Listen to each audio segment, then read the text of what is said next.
So just wanted to discuss, Greg, with you the Enduring Architecture Award that you've just received for the Uluru Kata Tjuta Cultural Centre. Is that how we say the name? Yeah, that's pretty good. In the World Heritage National Park, Which one is that? the Uluru Kata Tjuta World National Park, Fantastic. World Heritage National Park. Thank you for your help with that. I just wanted to ask you a little bit about looking back on the project. How long ago was it that you were working on that? Well, I think it started 35 years ago, 1990. Okay. And then when was it constructed finally? It was opened in 1995. And during the awards ceremony, you were talking a little bit about your process where you spent some time on the site, living on the site. Did you want to share a little bit about that? Well, it was not just the site, but living in the community. So it was on country, in community. So that was done as a suggestion to get familiar with and establish relationships of warmth, trust and humour with Anangu, the people of that part, and living in their little community, the Murajulu community. Daily, we had a studio in the centre, so people would drop in, community members would drop in, would have cups of coffee, would go hunting and gathering. We commissioned paintings, so there was a lot of sort of a growing relationship and intention and purpose coming out of our staying there in the community. And it strikes me from what you said that that deep immersion and that long listening is quite important to the final outcome of the project. Do you want to maybe share a couple of things that you think might have come out of that process that you might have missed had you adopted what maybe might be a more conventional process off country?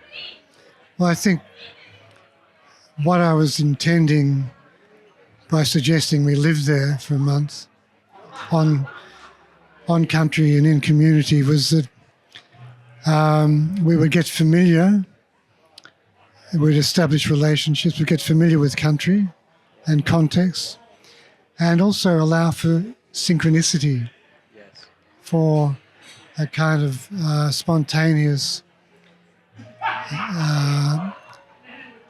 occurrence, where one example was I tonight just mentioned was Nellie Patterson, the woman that did the women's painting we commissioned, was walking on the site which the women had selected, and she did a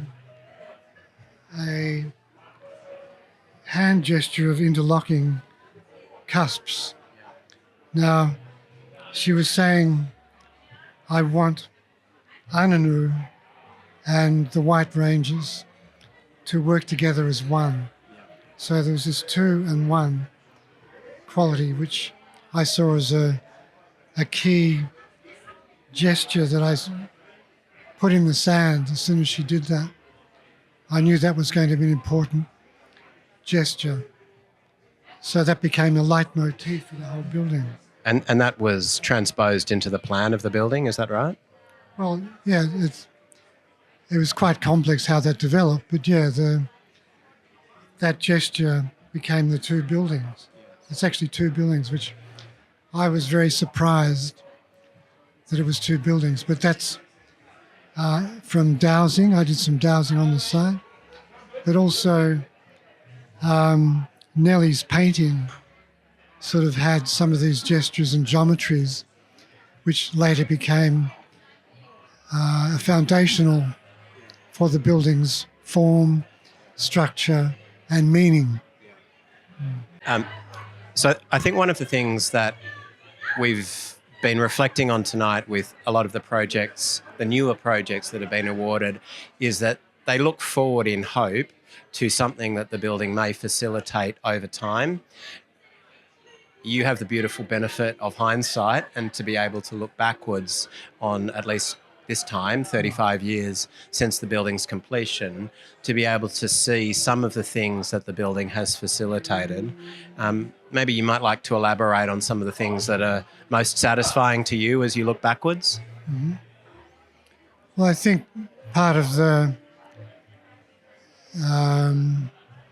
hope back then was the building would be some kind of healing vehicle for difficult pasts.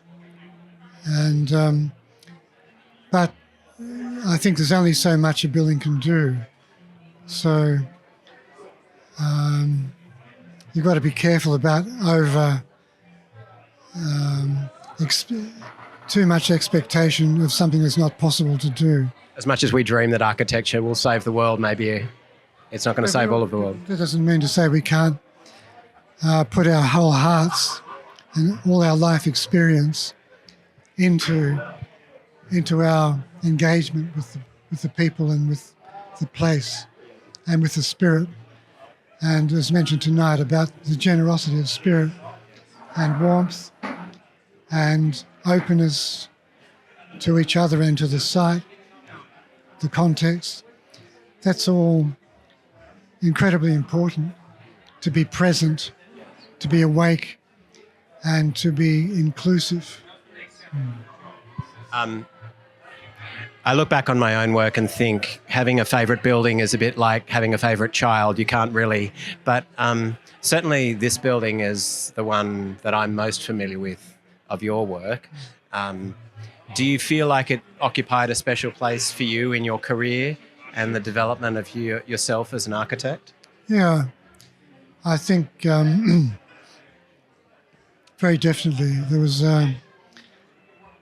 bringing your life experience into a situation where you're open, you're trusting, and you are expecting that trust back too, and the openness. So something important and spiritually open and pure can happen. But trust isn't just taken, it's earned. And trust isn't just taken, it's earned, isn't it? It's earned, yeah. And so it takes time. So that's why the month was important. A month is a long time or a short time, depending, but that was a life-changing experience. And so it was a project in my life that stands out. There's a number of Indigenous projects that do, but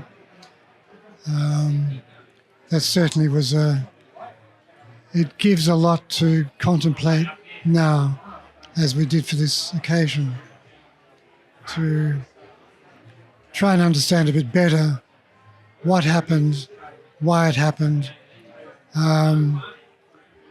and contemplate could it have been better too, probably.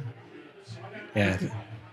The building itself, we worked with models so that because it's such a complex, double curvatures everywhere, that had to be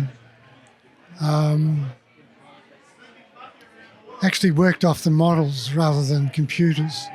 I was in a time of drawing the building, and we measured off the models, and we had certain carpenters who had a complex training in Japanese carpentry, for example, who helped with a lot of the difficult joints and the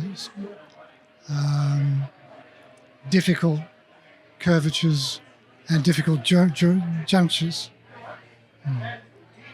Congratulations on being recognised tonight. I think it seems very fitting project to have been recognised in this way, and thank you for sharing with us too. Thank you. It's lovely to learn a bit more about something that certainly at a superficial level we've known for a long time. Thank you. Great, thank you.